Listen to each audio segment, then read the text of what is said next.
Todo mundo precisa saber precificar da maneira correta para não ter problemas de deixar de ser uma empresa lucrativa, né? Então, a gente viu um gap de mercado nesse ponto. E por que não falar dos reflexos tributários na precificação, né? E trazer isso como uma estratégia, usar o tributário como ferramenta de trabalho para fazer com que a empresa realmente lucre. Né? Porque o pessoal tem tanto medo de tributário que eles não querem nem falar de tributário. É verdade. Não é verdade? Todo mundo que chega para falar alguma coisa de tributário já gera um desconforto, né? O pessoal acha que é porque tem problema com a Receita, ou tem problema com a Secretaria da Fazenda, tem algum problema. E na realidade, nem sempre falar de tributário está ligado a problema, né? Aqui no escritório a gente tem uma máxima, né? A gente fala que nós somos apaixonados por negócios, de qualquer forma aí. E isso nos ajuda muito, né? Porque realmente é isso, a gente trabalha muito hoje no consultivo para trazer para as empresas soluções antes que elas tenham problemas, né? E quando a gente entra dentro dessa questão, desse mundo precificação, realmente é isso, né? Um pouco disso. A gente traz uma solução tributária nova para um cliente que nem pensou que necessariamente a precificação ali da atividade econômica dele poderia ter reflexos tributários importantes. E eu acho que é importante a gente falar disso, até porque as pessoas que nos assistem, tem alguns advogados, enfim, podem levar isso como um produto para dentro do seu negócio também e saber dar a melhor orientação possível aí pro cliente, né? Então, a precificação hoje ela tem que ser vista também do ponto de vista tributário, que é uma coisa que o pessoal não faz por falta de conhecimento total. Né? Então, isso é um trabalho que você faz no consultivo até. Né? Você não precisa esperar a empresa ter um problema para você trabalhar na precificação. Né? E é bom poder já oferecer esse serviço no consultivo, né? Não ter que Exatamente. esperar o cliente ter exatamente esse problema, você já chega com a solução ali antes que ele tenha um Exatamente. problema. E muitas vezes, na verdade, ele nem sabe que o problema dele está na precificação, né? Porque quando você não tem um problema aparente, né, você não teve uma autuação fiscal, você não teve um órgão que veio te dizer, olha, você está fazendo errado aqui, eu vou te dar uma multa. O pessoal atrela muito o tributário com isso, né? Mas na realidade, você tem muitos outros sinais de que o seu negócio não vai bem, né? De que você está ali perdendo algum tipo de lucratividade porque você não soube precificar da maneira correta e não soube olhar para os tributos para poder fazer isso, né? Então, essa visão o empresário muitas vezes não tem. E isso atrapalha o próprio negócio, o andamento, o crescimento. Às vezes a gente fala muito da diferença entre ser uma empresa rentável e ser uma empresa lucrativa, né? E as pessoas não têm muito essa noção. O rentável é aquela empresa que se paga, né? Então ela tem um faturamento, ela tem um giro, ela tem um fluxo de caixa e ela consegue pagar suas dívidas, né? Vamos dizer assim. Então, todas as suas despesas, todas as suas obrigações são pagas. Só que, na verdade, o sócio acaba não tirando nada, né? Falando uma linguagem mais fácil. E aquela empresa que é lucrativa é aquela que, além de se pagar, ela gera uma receita, ela gera um lucro, né, para o empresário. Né? Então, essa é a diferença de lucratividade e rentabilidade. Então, a gente sempre trabalha dentro da precificação com essa premissa. Como é que eu deixo a empresa, como é que eu tiro a empresa de rentável, ou às vezes nem rentável ela é, às vezes ela não está nem se pagando, e como é que eu coloco ela no patamar de uma empresa lucrativa. Né? Então, esse, na verdade, é o atrativo aí. Como que eu uso o tributário para fazer isso? Né? Como que eu uso ele como ferramenta? E a doutora pode dar uma dica de como chegar nessas empresas para oferecer esse tipo de Sempre é, serviço? sempre é difícil, né? Porque qual é o grande problema que a gente tem no tributário? A empresa, ela só. A cultura que a gente tem no Brasil é essa, né? A empresa vem te procurar quando ela tem um problema. Ela não pensa que se ela tratar o preventivo dela, ela vai evitar o problema e com certeza vai ter um gasto muito menor. Porque problemas tributários, autuações tributárias são altas, né? São caras.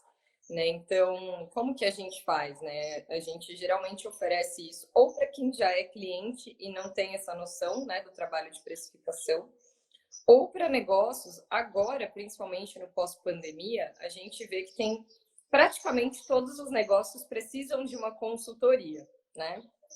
Porque estão quebrados, ficaram muito tempo fechados, estão com dificuldades, então qualquer ajuda que você dê para alavancar, né, já é alguma coisa de diferente do que eles têm hoje. Então, você usar esse argumento pós-pandemia, né, e conseguir vender, a gente não vende isso diretamente por ser advogado, né, temos as nossas limitações aí dentro do código de ética, mas nada mais é do que um trabalho preventivo consultivo do advogado, né? Então, a gente tem uma certa dificuldade porque a gente tem que conscientizar as pessoas de que isso é um trabalho importante, né? E que todo negócio deveria ter, deveria ser obrigatório. Ninguém nasce sendo empresário, né?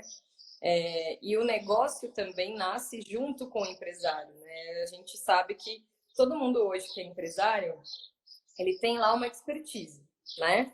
Então, o que acontece? Ele sabe do negócio dele, ou da atividade dele, ou do produto que ele está vendendo, ou do serviço que ele está prestando. Mas ele não conhece todo o resto que vem junto com isso, né? Então, fica difícil o empresário ter noção da importância de uma precificação e da importância da tributação na vida dele. Ele acha que tributo é obrigação, tem que pagar, você tributado de qualquer forma, né? E na realidade dá para a gente mudar um pouco essa visão, né? Ao invés de eu pensar no tributário como obrigação, como é que eu posso usar o tributário como ferramenta para crescimento? Eu vi até que tem uma pergunta aqui, né, da Gabi. Sim, da Gabriela. É o mesmo que oferecer um planejamento tributário? Pode ser, Gabi. Né? Aí você tem que sentir na realidade o cliente. Vai ter cliente que você oferece o planejamento tributário e mostra para ele a importância disso. Você vai mexer na tributação de uma forma geral e você vai chegar na precificação, que vai fazer parte ali do teu trabalho. E tem cliente que às vezes se assusta com esse macro, né? Porque o planejamento tributário a gente olha várias vertentes. E aí ele quer tratar primeiro só uma coisa. Então ele pode ser oferecido como a precificação pode ser oferecida como um produto sozinho e ela também pode ser oferecida como uma etapa de planejamento, tá? Aí depende muito do cliente. A gente já teve aqui cliente que quis as duas coisas de formas diferentes, né? Mas não deixa de ser um planejamento porque você vai mexer na tributação, né? E eu vou até dar um exemplo de como um produto está ligado com o outro, tá? Quando a gente tem toda a questão de classificação fiscal de mercadoria, né, quando a gente vai falar de uma empresa que comercializa produtos, a gente tem lá os nossos NCMs, né, que classificam lá cada produto. Então, vamos parar para pensar no seguinte: o empresário, a gente estava acabando de falar que o empresário nasce junto com o negócio dele. Então, é lógico que ele não sabe classificar da maneira correta os produtos dele. Então, ele vai ali e vai pegar uma classificação que ele acha que se enquadre com o produto que ele está vendendo. E muitas vezes, nessa classificação, ele deixa de ter um benefício tributário que seria importante para ele. Às vezes, é um produto que, por conta da composição, tem uma determinada isenção, tem uma redução de alíquota, tem algum benefício fiscal, um crédito presumido. E aí você puxa, uma coisa puxa a outra, né? Você faz um trabalho de reclassificação fiscal, você puxa um planejamento tributário, às vezes ele estar em um determinado regime de tributação não é interessante para ele, né? O pessoal gosta tanto de simples, simples, e às vezes o simples não ajuda da maneira como deveria ajudar. Então, todo o trabalho de precificação também roda em torno de tudo isso. Eu preciso saber qual que é o NCM e a minha carga tributária em cima daquele produto. E se eu estou classificando o produto da maneira correta também, se eu não estou deixando de ter algum benefício fiscal em cima desse produto, porque eu realmente desconheço essa informação. Né? E isso a gente vê direto, exemplo até de recuperação de crédito. A gente não cai naquela história do monofásico, né? Para, por exemplo, bebidas frias. Né? Muitas empresas acabam classificando tudo num bolo só, ou classifica no NCM incorreto. Poderia estar usufruindo ali de uma alíquota de PIS e COFINS zerada e acaba não usufruindo por não saber. né? E aí você consegue recuperar o passado e arrumar o presente, né? Então, é uma série de produtos que, na verdade, no tributário sempre estão ligados, né? Aí você consegue, por exemplo, vender uma classificação fiscal de mercadoria, aí disso você vai vender toda a parte de precificação, aí disso você vai para um planejamento tributário e vai para uma recuperação de crédito, né? Então, são produtos que estão ligados, né? É muito bom isso, né? Estão interligados, são serviços também que estão ali bem interligados, né? Você consegue utilizar no mesmo cliente vários serviços, várias propostas para o mesmo cliente. Isso aí aumenta o lucro, né, do escritório do advogado. Exatamente, exatamente. Isso é bom para nós, né? Porque você consegue reter o cliente, né? Às Sim. vezes ele entra, ele te procura por uma questão, né? E acaba ficando por várias outras, né? Então você vai conseguindo ter uma recorrência com o cliente, né? Você vai vendendo um produto de cada vez, né? E a precificação é importante para essa questão de lucratividade aí do negócio, porque muitas vezes as pessoas não usam a parte tributária, né? Não consideram um tributário dentro das despesas fixas que a gente chama, né? Porque quando eu vou precificar, eu preciso olhar várias premissas. Então, quais são as minhas despesas fixas, os meus custos fixos da empresa? Os tributos que eu pago têm que estar ali, nesses custos fixos, né? Então, os meus custos fixos e como que está o mercado, né? Como que o meu concorrente está precificando esse mesmo produto, esse mesmo serviço, qual é a prática de mercado e onde eu posso melhorar meu preço. Quando eu deixo de considerar nos meus custos fixos toda a minha tributação, o que acontece? Eu estou, na verdade, pautando a minha precificação numa realidade diferente daquela que eu tenho. Quando eu não levo em consideração todos os tributos que eu teria numa operação, eu não precifico da maneira correta e acabo deixando de lucrar da maneira correta também. Às vezes eu estou empatando, mas eu não estou lucrando, né? E quando eu deixo de lucrar, muitas vezes eu acho que é por qualquer outra despesa que eu tenha. Na verdade, eu estou ali precificando da maneira incorreta, porque eu não estou levando em consideração meus tributos. E aí o lucro vai embora da empresa, e a empresa às vezes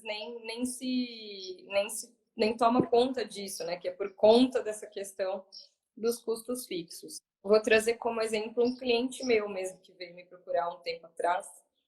Ele é um mercadinho de bairro, tá? Na pandemia, ele foi uma atividade essencial, né? Então, ele teve aí um crescimento, né, considerável. E com esse crescimento, cresceu também o tamanho do negócio dele e ele se viu precisando até mudar de lugar, né? Colocar o estabelecimento dele num local maior. E ele fez isso, só que ele fez isso sem nenhum tipo de planejamento, tá? Ele simplesmente olhou e falou assim: nossa, estou crescendo, vou mudar.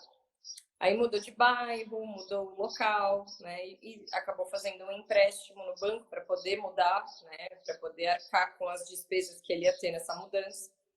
E hoje ele fatura o dobro do que ele faturava lá em 2020, só que ele tem o dobro de dívidas e ele não está vendo a lucratividade dele e ele está quebrando, né? Então, por quê? Porque ele está deixando de precificar da maneira correta. Ele mudou o local dele, o espaço geográfico dele ali. Então, quando ele muda de lugar, ele também muda o público dele. Então, junto com tudo isso, vai influenciar na precificação também. Quando eu saio de um bairro que é mais humilde, venho para um bairro que é um pouco mais classe média alta, que é o que aconteceu com ele, o preço também tem que ser alterado ali, né? Eu vou ter outro público, outras pessoas diferentes que consomem produtos diferentes. Então, eu tenho que ajustar o meu preço para esse público. Eu preciso ajustar o meu preço com base em todas as minhas despesas fixas que vão mudar, porque eu aumentei meu lugar, né, meu espaço físico. Se eu aumentei meu faturamento, meu tributo também aumentou, né? Então, vejam, ali ele precisou, num primeiro momento, de uma classificação fiscal de mercadorias, porque ele não tinha nem controle de estoque, ele estava completamente perdido. E aí a gente puxa até a questão do controle de estoque para isso. Aí teve que fazer um controle, teve que reclassificar as mercadorias dele. Ele estava deixando de usar muitos benefícios fiscais, exatamente por não saber precificar.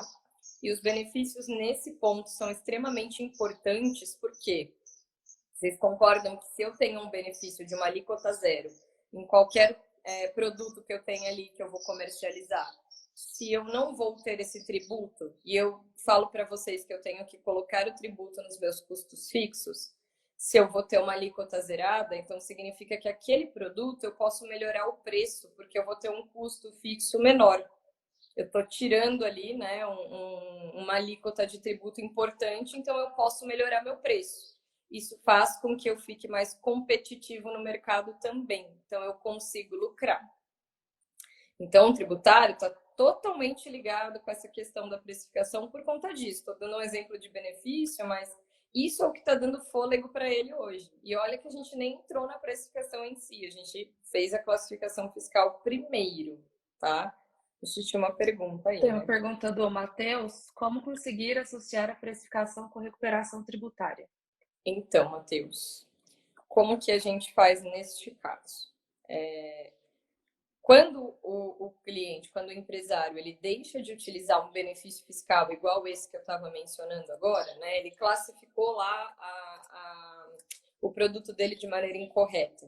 Né? Então, significa que nessa classificação incorreta, ele deixou de economizar tributos, né?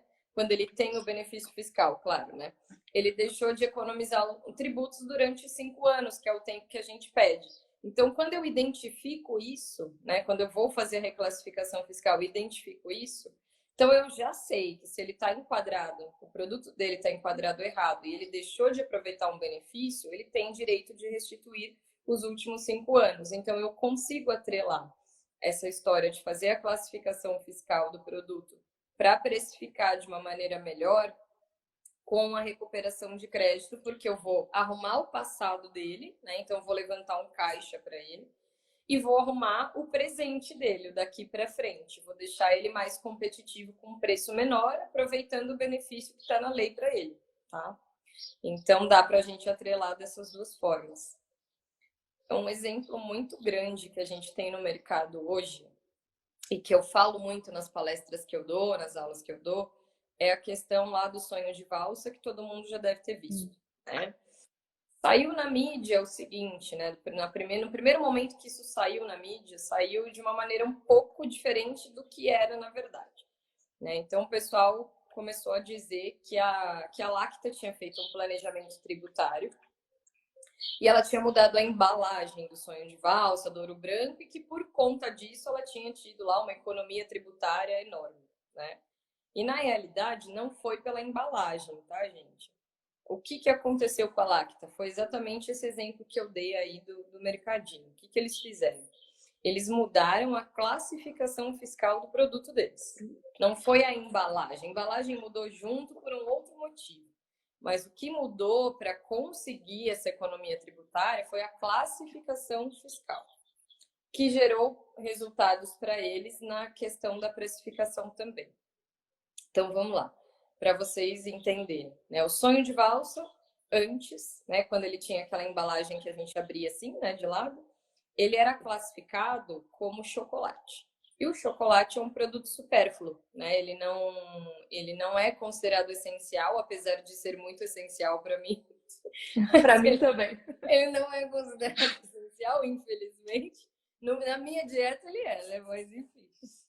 E aí, então ele tinha tributação de IPI, ele tinha 5% de IPI por conta disso, tá? E o que eles fizeram no planejamento tributário?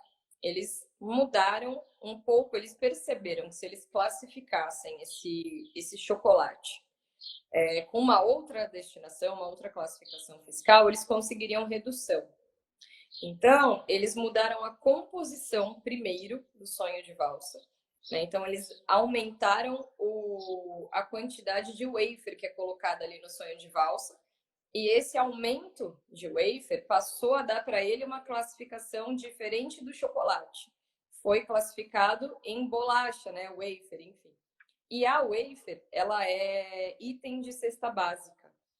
Então, quando ela passa a ser item de cesta básica, ela passa a não ser um produto supérfluo. Ela Passa é a um ser produto essencial. necessário. Exatamente. Então, quando a gente tem produtos de itens de cesta básica que são essenciais, eles têm alíquota zero de IPI, que é um benefício, porque a gente está falando de cesta básica, de sobrevivência, enfim. E então, eles eram o IPI. Então, foi por conta disso. Esse foi o planejamento tributário da Lacta, né? Eu mudei a composição do chocolate, passei a classificá-lo como wafer, e aí eu consegui reduzir o meu IPI de 5 para 0. Aí, realmente, ele teve uma economia tributária gigante, né, em cima disso, e junto com isso, ele melhorou o preço dele, porque ele conseguiu tirar um tributo que ele tinha aqui no custo fixo. Então, ele melhora o preço de mercado dele, então ele atinge mais pessoas, né? Ele atinge mais consumidores quando ele melhora o preço. E a embalagem, gente, foi tão somente para conservar o bombom. Porque eu não sei se vocês se lembram, mas quando a gente abria o bombom dessa forma, ele sempre vinha murcho, não era tão gostoso. Né? Então, eles mudaram a embalagem agora. Por quê? Porque eu aumentei a minha composição de wafer. Então, eu não posso deixar o bombom mole, senão ninguém vai comer mesmo com preço melhor.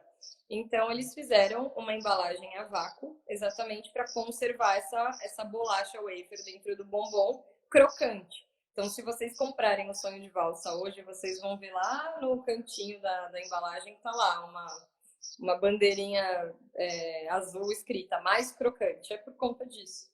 Tá? Então, esse, na verdade, foi o planejamento tributário feito. Não foi por conta da embalagem, foi por conta da reclassificação fiscal, que resultou numa precificação melhor e resultou numa lucratividade enorme para a Lacta, além da economia tributária. Tá? Então, vejam que realmente uma coisa está linkada na outra. Neste caso, a gente não teria recuperação de crédito. Por quê? Porque eu não tinha um passado aí, né? A minha classificação antes era de chocolate. Então, eu mudei a classificação agora porque eu mudei a composição do meu produto. Então, eu não teria um passado para recuperar aí, entendeu? Agora, quando eu tenho passado, é porque as pessoas realmente classificaram errado sem usar um benefício. Então, recolheu a maior os tributos, né? Então, nesse caso da Lacta, a classificação não estava errada. Mudou a classificação porque mudou a composição. Exatamente. Aí tem que ter uma razão de ser, né, gente, para a gente não cair aí numa fiscalização, né? Eu não posso simplesmente mudar porque eu quis mudar o meu NCM. Eu tenho que mudar com algum embasamento. Eu mudei o NCM, que é aquele código que vem com a classificação fiscal da mercadoria, mas por quê? Porque eu mudei a composição da mercadoria. Então, aí ela consegue se enquadrar dentro de wafer, né? Dentro de bolacha. Isso é um exemplo. E um outro exemplo muito grande que eu dou nas minhas aulas, nas minhas palestras, e que serve para vocês, não só como advogado tributarista, mas também como consumidor mesmo, né? Você vai para o mercado e aí você vai comprar leite condensado, creme de leite, vocês também já devem ter visto isso. Leite condensado, creme de leite, leite ninho, é a mesma coisa. O que acontece hoje? Tá tudo na mesma prateleira. Só que se você parar, ninguém lê rótulo hoje, né? Mas se você parar para ler, você vai ver o seguinte, que mesmo estando ali na mesma prateleira e tendo umas embalagens muito parecidas, muito semelhantes. Quase idênticas, na verdade. De produtos diferentes. Então, é importante ler, né? Olha só, você vai lá no mercado, na correria, você pega qualquer coisa ali, você está procurando um leite condensado, você vai lá e pega. E a gente tem a tendência de pegar a embalagem que é maior, porque a gente vê uma vantagem ali, né? Maior, então vai vir mais do produto. A embalagem que vem com alguma coisa escrita novo, né? A gente sempre quer a novidade, né? E você vai olhar o preço também, né? Então, quando você vê que é maior, é novo e tem um preço menor, você vai comprar, você vai pegar. Porque você está com a cabeça pensando na vantagem que você vai ter. Isso vai te dar uma economia. Exato. Só que, na verdade, você está pegando o produto similar. Ele não é leite condensado. Ele é uma mistura láctea condensada de soro, de não sei o que, não sei o que.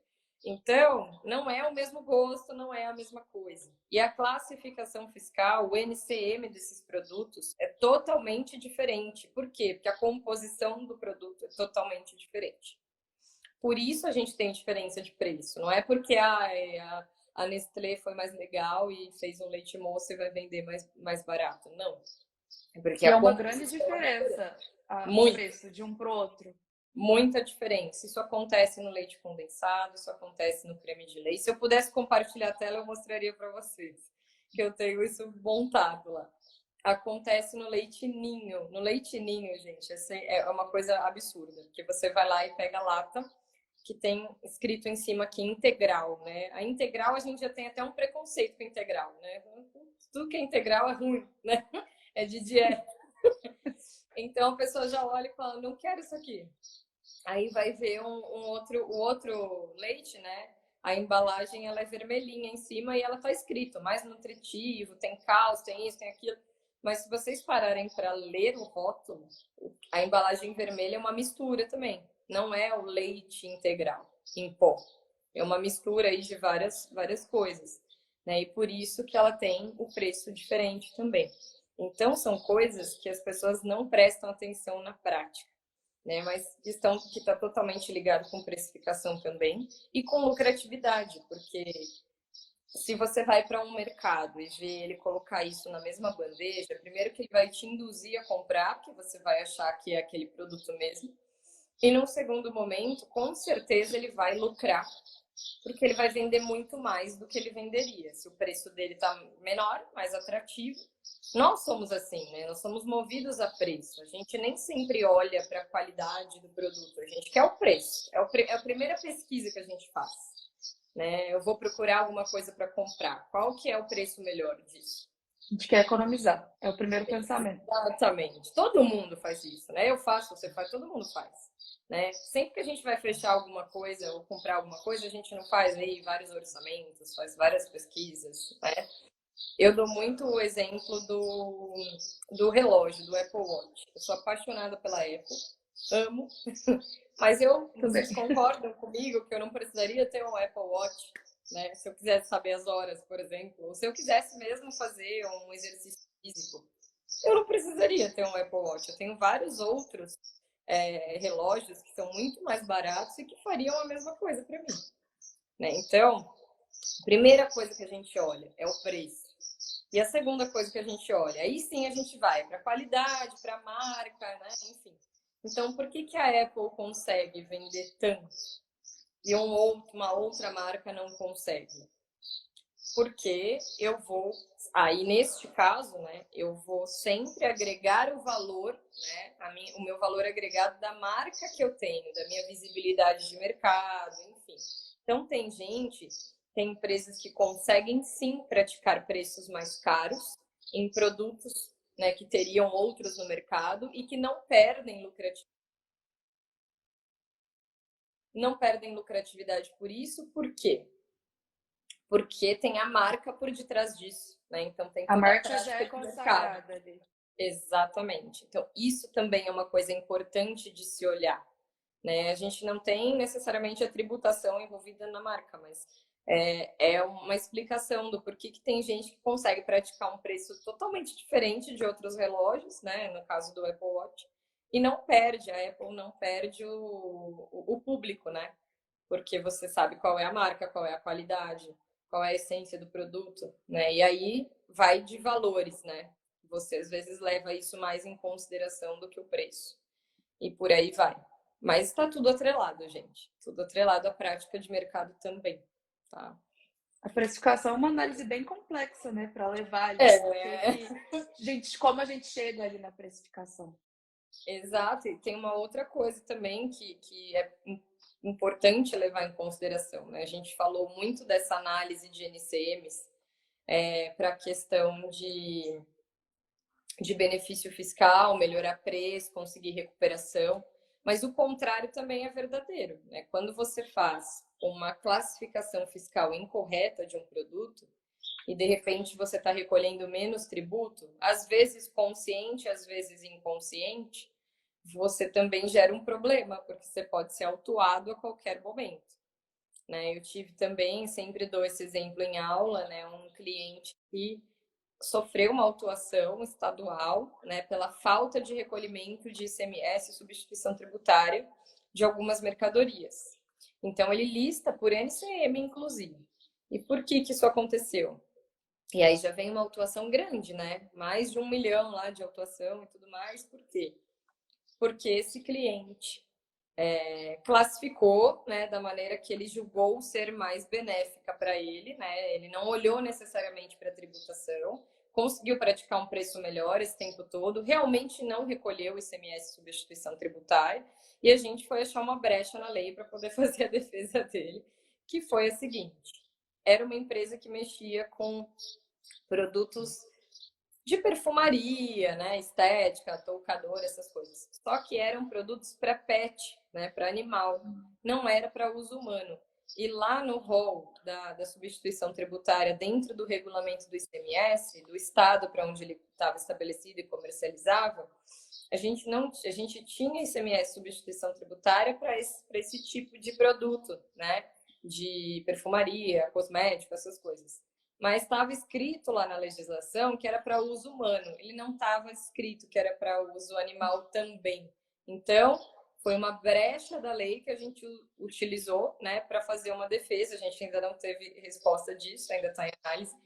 Mas vejam, foi em cima da classificação fiscal dele. Então, certamente ele teve um lucro muito grande, porque ele conseguiu classificar dessa maneira, economizou tributo e melhorou o preço e ganhou mais.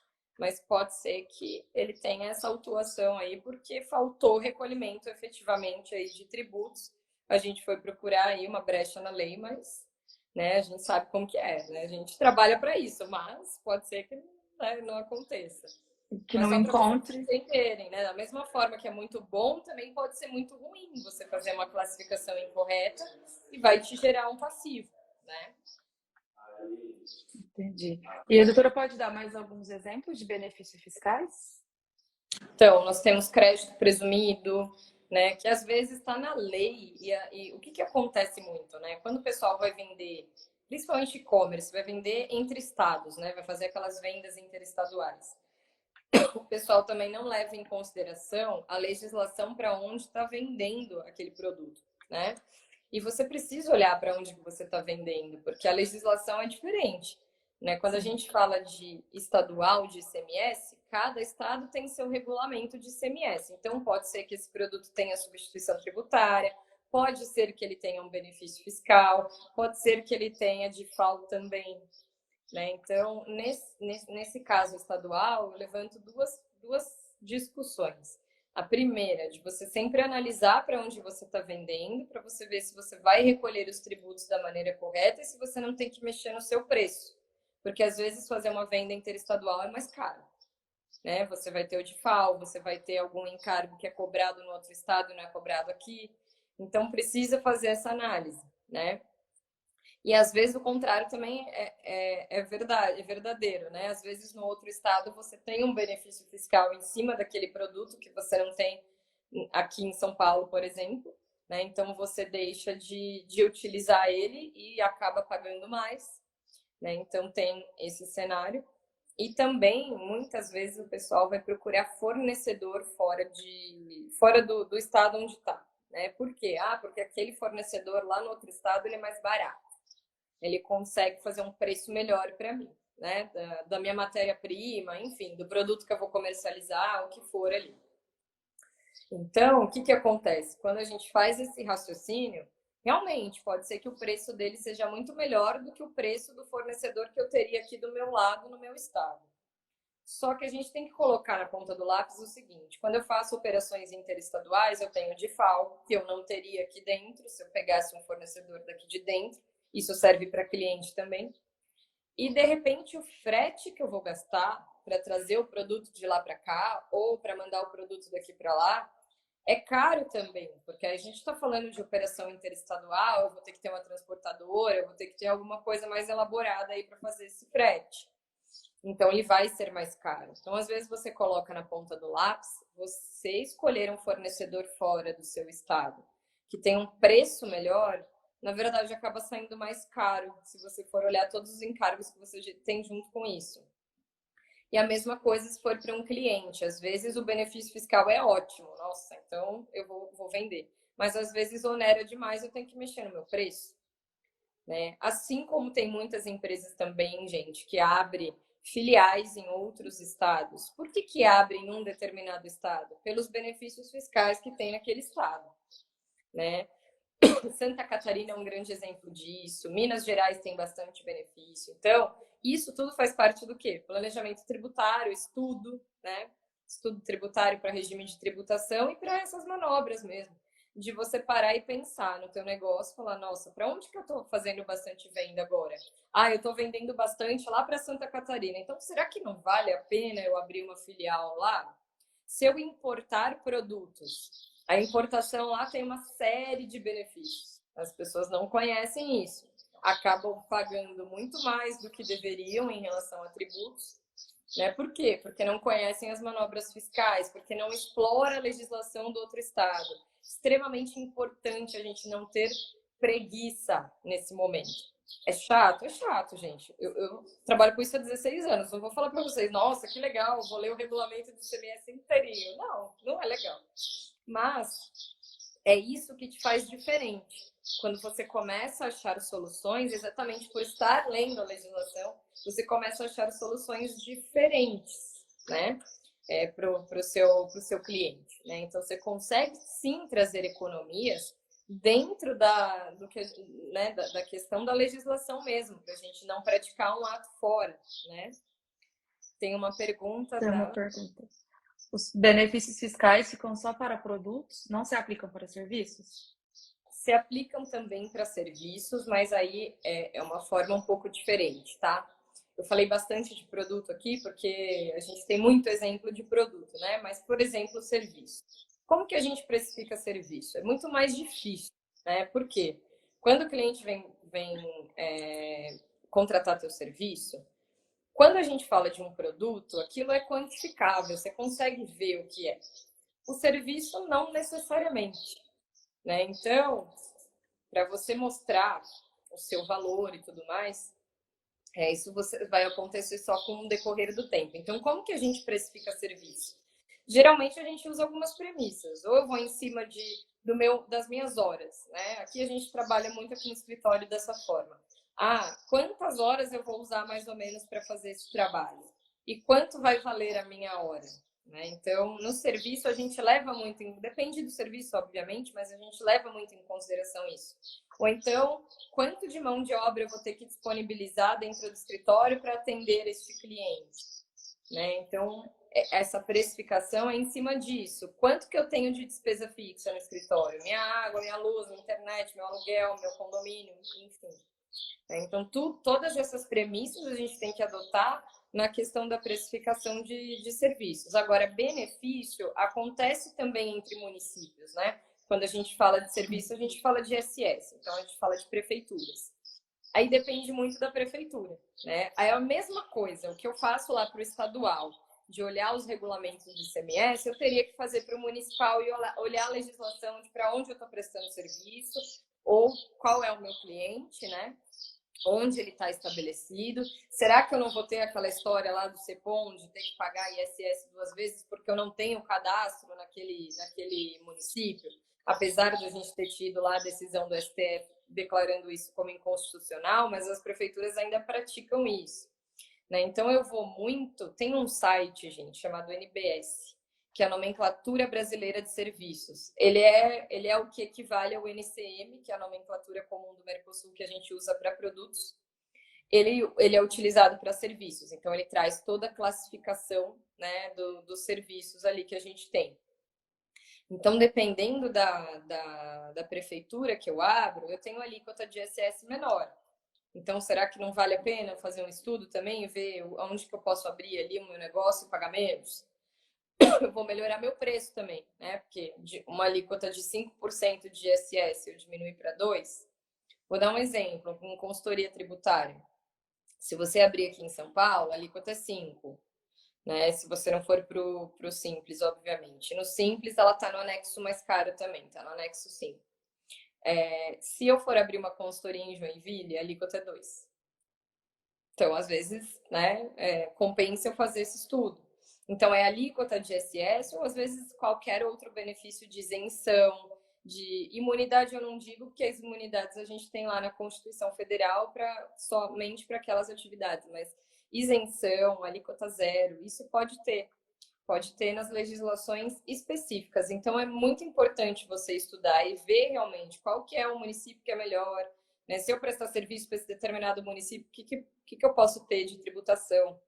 Será que eu considerei isso na minha prestação de serviço, na minha precificação, né? Que é a história dos custos fixos, pessoal. As pessoas erram muito a precificação por conta disso, né? Não colocam, principalmente o tributário, né? Os tributos pagos no custo fixo da empresa. E isso, na verdade, é o que é o mais caro, né? Então, se eu não levo isso em consideração, eu estou precificando errado, tá? A doutora pode relembrar o que eram os custos fixos? A doutora falou no início da live, mas às vezes Claro. alguém perdeu. Custo fixo, gente. Aí vamos pensar no conceito de insumos lá, né? Que são as empresas de lucro real que se utilizam bastante disso, mas a gente já tem isso definido também pelo STJ, mas o que eu tenho de insumo, o que é extremamente necessário para a minha atividade econômica acontecer. Então, vamos pegar o exemplo de um escritório de advocacia como o meu. O que eu tenho aqui de essencial para a minha atividade acontecer? Eu tenho internet, eu tenho conta de luz, eu tenho condomínio do espaço onde eu estou, eventualmente eu teria um aluguel. Então, aqui eu já estou falando de despesas que a gente chama de despesas administrativas, mas são os meus custos fixos, porque eu tenho isso todo mês, independente do que eu vou faturar ou do que eu não vou. E junto com isso, eu também pago imposto todo mês, né? Em cima do faturamento que eu tive. Então, qual é a alíquota que eu estou pagando? Quanto eu estou pagando de imposto? Isso tem que participar desses custos fixos. Às vezes eu posso ter algumas despesas variáveis. Pode ser que em um mês eu tive uma despesa aqui extraordinária de alguma coisa que serviu também para a minha atividade econômica acontecer. Elas também são levadas em consideração, mas não tanto quanto os custos fixos para essa questão de precificação. E uma outra coisa que é extremamente importante falar, né? Tem que estar sempre ligado nas atualizações de tabela. A gente tem muita atualização de NCM. E também os serviços são menos, mas a gente tem mais de produto mesmo. Por quê? Principalmente no IPI, né? A gente tem lá a TIP. Nunca deixem de olhar a TIP e ver o que foi atualizado na TIP, porque a gente tem eventualmente produtos que são mexidos por conta da economia mesmo, para estimular a economia ou desestimular alguma prática. Então, eles mexem nas alíquotas. E aí você tem muitas coisas que alíquota zerada, outras alíquota realmente mudou, às vezes aumentou, às vezes diminuiu, e você está, né, com a classificação incorreta porque você não acompanha essas mudanças, né? O IPI é um tributo extrafiscal, né? Então, não só pela arrecadação, né? A gente tem muito da arrecadação dele, sendo importante como receita para os cofres públicos, mas ele também é importante para regular a economia. Então, essas alíquotas dele são realmente muito mexidas, né? A gente teve um exemplo grande na pandemia, né? Tudo que era produto ligado à área da saúde, que tinha ligação com Covid, tinha alíquota zero. Né? Por quê? Porque naquele momento eu precisava daquilo e eu tinha que estimular a economia e deixar aquilo mais atrativo. Né? Então. Tem uma outra pergunta aqui da Gabi. Onde eu consigo verificar qual é a alíquota de cada prefeitura? Tem uma lista geral de municípios do Brasil? Gabi, não tem uma lista geral. Aí, o que você teria que fazer? Você teria que ir em cada município tem sua legislação, tá?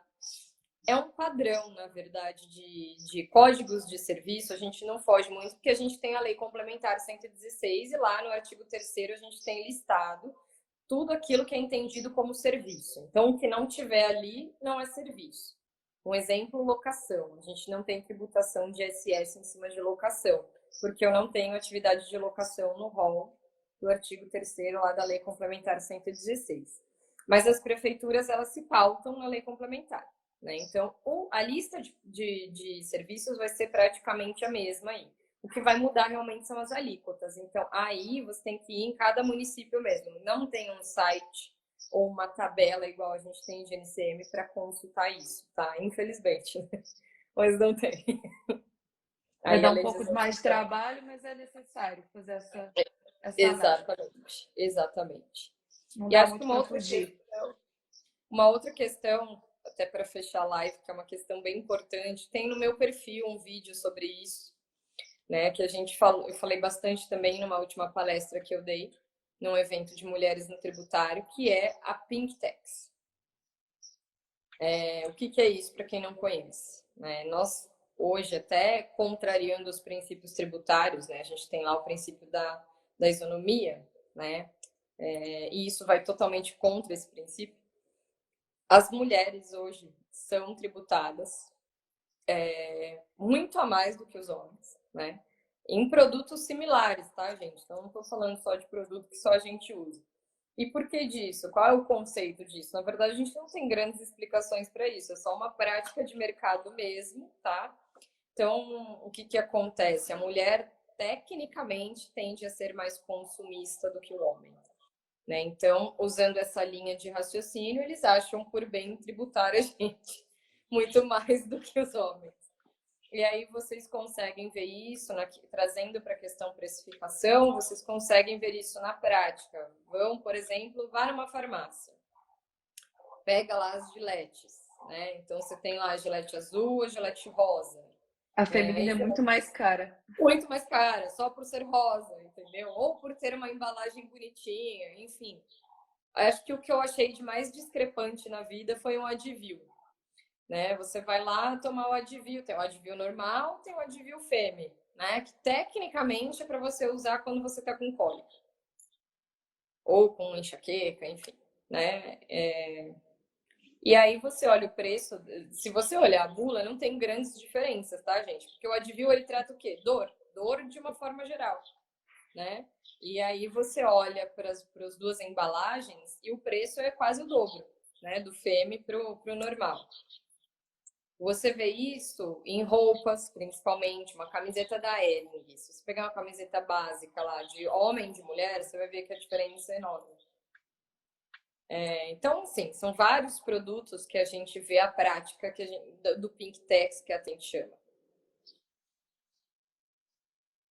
Né? Muito interessante, eu não sabia dessa. Assim, eu já tinha parado, mas eu não tinha pensado nessa questão tributária dessa Tem um diferença de videozinho, valor ali. um reels meu aí no meu perfil, no Tributario, que eu dei vários exemplos, né? Um deles, inclusive, foi mandado para mim pelo Oswaldo, que está aqui na live, que é um aluno meu lá do BPT. Beijo, Oswaldo. Ele mandou, ele lembrou da minha aula. Aí ele estava no mercado e viu chinelo masculino e o chinelo feminino. E aí ele filmou e mandou para mim, falou: "Ó, olha que absurdo". E realmente, se você pegar tesoura escolar e vai lá e pega a rosa e a azul, sei lá, você vai ver que a diferença é sempre muito grande, é bem discrepante. Na verdade, a gente já nasce sendo tributado a mais, tá? Porque se você pegar um macacão de bebê recém-nascido rosa e um azul, o rosa é bem mais caro. Ou com florzinha vai ser sempre bem mais caro, realmente. Infelizmente, gente. Mas Muito interessante. é Não tinha isso. parado para pensar nisso. Doutora, muito obrigada. Trouxe vários insights Imagina. muito legais. Eu que Dicas agradeço por estar preciosas. aqui. Eu que agradeço aí pelo espaço, né, para a gente falar um pouquinho aí de precificação. Né? Eu vou fazer uma propagandinha aí, vocês já sabem qual é a minha rede, que vocês estão aqui, né? Estou fazendo a live, mas também tem a rede aí do escritório para quem quiser seguir. Eu vou falar, tá, gente? Mas aí depois você até pode divulgar isso. É mprg.advogados. E lá a gente também tá construindo a rede agora, né? Então, vão ter aí novidades de várias áreas, inclusive tributário. E a Tributario, eu falo mesmo só de tributário. E do meu curso de precificação, quem quiser entender melhor, saber melhor, tem um link lá na minha bio, né? Esse curso tá junto, a gente formatou ele junto com o IBPT Educação, tá? Então, fiquem à vontade, o que precisarem de mim, estou lá no direct, podem me mandar, fiquem à vontade, sou bem acessível e a gente vai se falando. Eu agradeço muito o convite de vocês, tá? E o espaço também para falar.